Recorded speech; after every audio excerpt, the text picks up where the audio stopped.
Bonjour mon petit chef-fleur, Amber here, and welcome to my July plan with me video. I know this is late, I know July is almost over, but yeah, I'm sorry. As always, here is the flip through of June. My theme, if you didn't watch the previous video, my theme for June was the 1975, specifically their new song, which was released on the 1st of June, Give Yourself a Try. It's a really good song, you should listen to it. As we all know, I am the 1975 trash, and yeah, I really miss them. June was a very busy month for me. I started off the month at BookCon in New York. I also went to see Harry Styles, the love of my life, and also my favorite band in the whole world, Paramore, with both incredible shows. BookCon was amazing. I was able to give Tomi Adeyemi, the author of Children of Blood and Bone, the candle that I made for her, and she loved it and put me in her Instagram story, and so great. In June, I read 3 books: Dear Martin by Nick Stone, Call Me By Your Name by Andre Asman, and Dread Nation by Justina Ireland, and they were all great reads. Also, I was vibing really hard to, no shocker, Give Yourself a Try by the 1975, as well as Ape-ish by Beyonce and Blues Father, and also Call Me By Your Name, which was in my Spotify Discover playlist by an artist named Micah, and it's really good. I think I'm actually going to link it down below. It's inspired by Call Me By Your Name, so I'm here for it. Yes, I stand forever. And really quickly, a flip through of my weekly spreads. This second weekly spread is actually my favorite. It was really simple, but I actually really liked how it turned out. This one isn't as neat as I'd like it to be, but it is supposed to be the hanging rectangles of the stage setup. And then I drew a little half dual era dripping vinyl record with another quote from Give Yourself a Try: friends don't lie and it all tastes the same in the dark. Also a reference to Woman by the 1975. And I redid the little Etsy setup that I did for my June review. For July, I was inspired firstly by Ginny Journal's June plan with me, June theme and spread, and also by To Kill a Kingdom by Alexandra Cousteau, which is why I have one of my To Kill a Kingdom inspired candles burning. I've been wanting to practice painting this ocean landscape, I guess, for a while now, and I also just wanted to incorporate a mermaid or siren, I guess, and so I was either going to do just like her head or something peeking up out of the edge, but in the end I just decided to do the tail peeking out as if she's diving back under the waves. So for this painting, I am using a mix of various blues: indigo, Prussian blue, some earth green, and obviously white, and then a dash of like Payne's gray at the end. First and foremost, I am starting with a very watered down, I believe this is the indigo, just for the skyline. And then I am using this slanted flat brush to create the waves in the ocean. Texture is not the right word. I guess the layers, by just doing like squiggly lines in the various shades of blue and green that I already mentioned. As mentioned in Ginny's video, I am leaving some white spaces just for sort of like the natural crashing wave, the ocean spray effect. And then I am taking the darkest of the blues and making sort of an outline of the waves, of like the largest cresting wave. I just remember being so like stressed out and nervous doing this because I knew this was going to be the most, it's simple but also most like complicated, intricate painting that I've done thus far. I knew there was going to be a lot of letting layers dry and then going over it. And I was just really nervous that it was going to be trash and then I'd have to start over. So now I'm just wetting my brush and just kind of blending out what I've already done, softening all the edges, still trying really hard to leave the a few open gaps of the white paper. And then I'm going to just let that first layer dry. Okay, once it's dried, I am first things first adding just another little wave,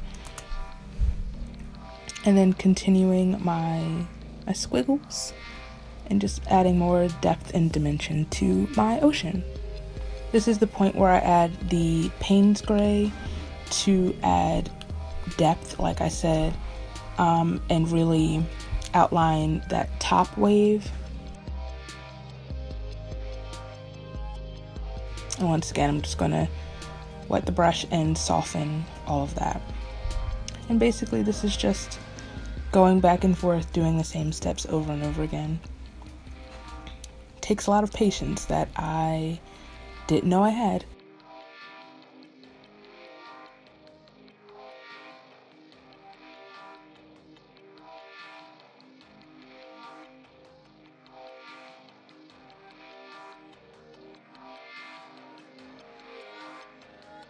Once that layer has dried, now I'm going to focus on the ocean spray. Makes me want cranberry juice. The white patches. I guess it's also like the patches of sunlight. Could be also if I had added yellow, maybe next time. And I'm actually just adding white paint over it. I'm actually not loosening it with water too much because I just want it to be thick and not bleed really. I just want to go over what I did. I'm kind of stippling it instead of spreading is what I almost said, spreading. I'm focusing.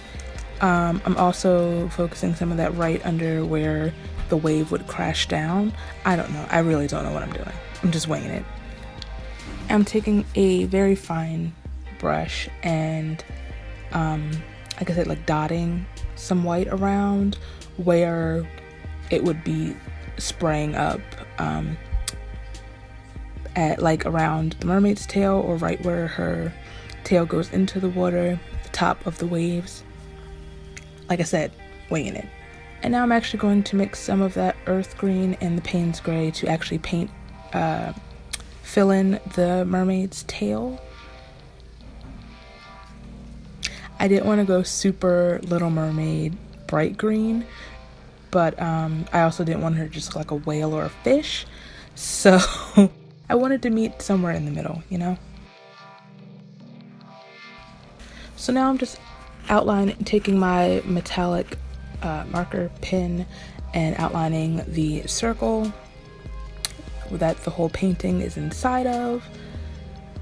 I could have sworn I broke this pen a long time ago, but I don't know. We love a miracle.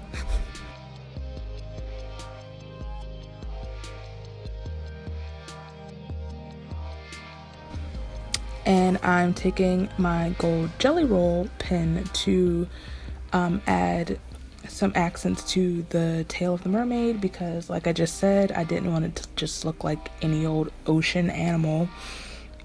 I wanted it to look somewhat magical, so she needs some shimmer, some glitter, some pizzazz. And then I just went ahead and outlined the tail itself with the gold marker again. And actually, because I didn't hate the way this turned out, I actually really liked it for my first time, I decided I wanted to frame it. So I'm waiting to put it into my bullet journal. So I'm just gonna go ahead with the rest of it. I have to make a copy of it before I put it into the journal. Here I've just lit my other Tequila Kingdom candle. I'll leave the links below if you're interested. And for the second half of my opening spread, I am just drawing this shell. I don't even know what type of shell this is. Using my Tombow markers, just draw. I didn't want to do anything too much because I really didn't want to take away from the painting. So just an abandoned shell on a beach.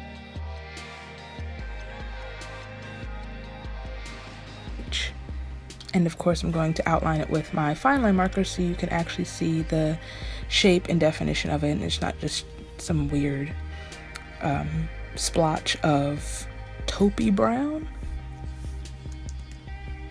And I've just added a few spots just to give it some character. And then I decided at the very last minute of this, actually, I wanted to draw a little pirate ship, which kind of goes with the mermaid meets her pirate prince, and I just drew it small as if it's like in the distance. And this was actually really difficult. This was possibly the most difficult part of this entire opening spread, which is embarrassing.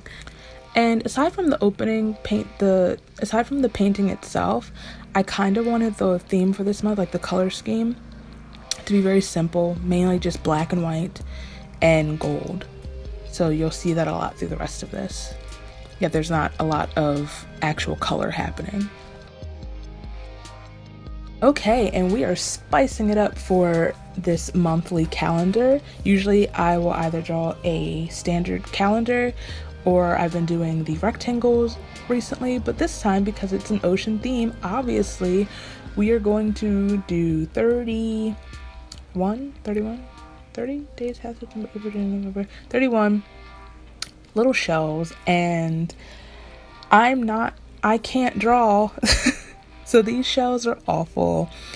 But what did I call the very first one of these plan with me videos? A messy girl's messy bullet journal. So I don't know what you expect at this point, if I'm being honest.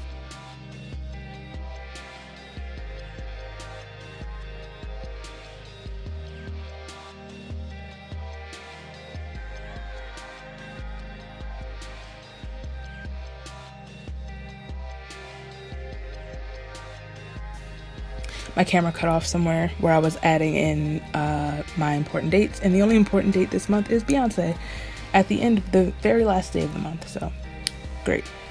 I don't know, I just felt like drawing more for this month. So for my YouTube spread, I just decided to just full on draw a mermaid. She has no arms or no face, but you know, it's art.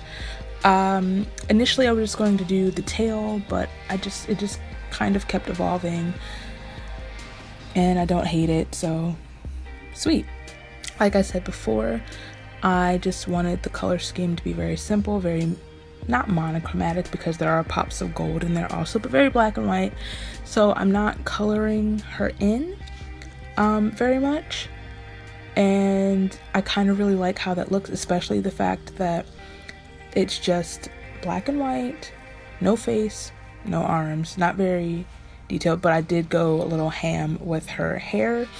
If she's in the ocean, her hair is just kind of like floating, flying everywhere.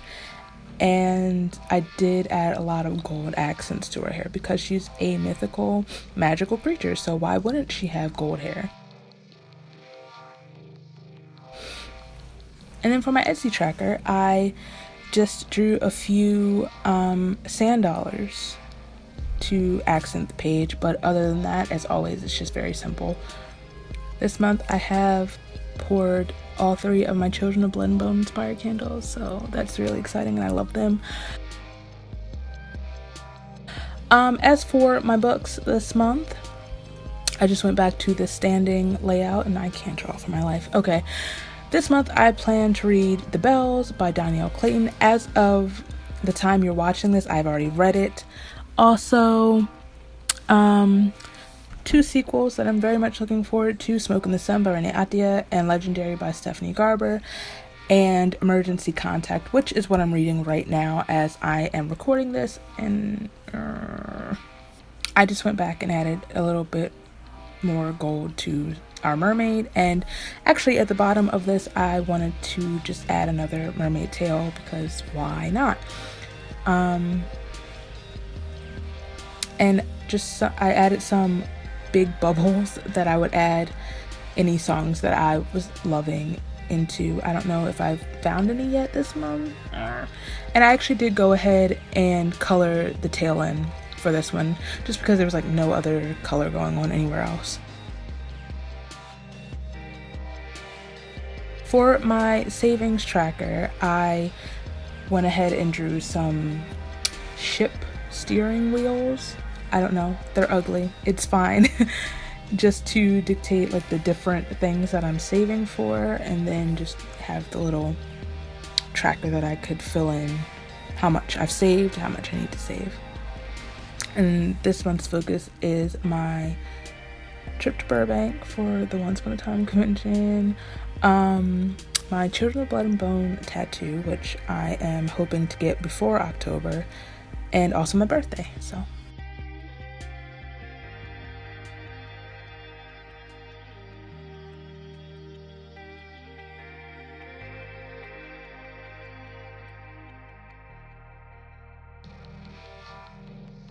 okay, so for my first weekly spread, actually in this video we will get 2 weekly spreads because when I filmed this we were already into the second week of July. But for my first weekly spread, I am drawing another big shell. Maybe I'll Google which type of shells these are. And I actually really like this one.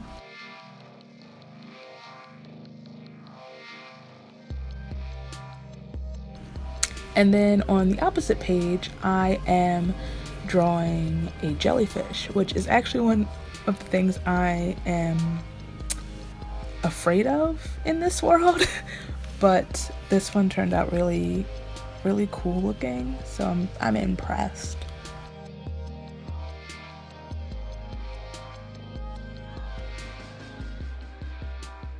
And like I said, we are getting 2 weekly spreads, and this one I just went back to the shells. This time I think I did okay with them, and I'm just using this taupe, I don't know what shade this is, Tombow marker, and then I'm writing the actual number day in the center. Just kind of keeping it simple, but it's actually also really cute.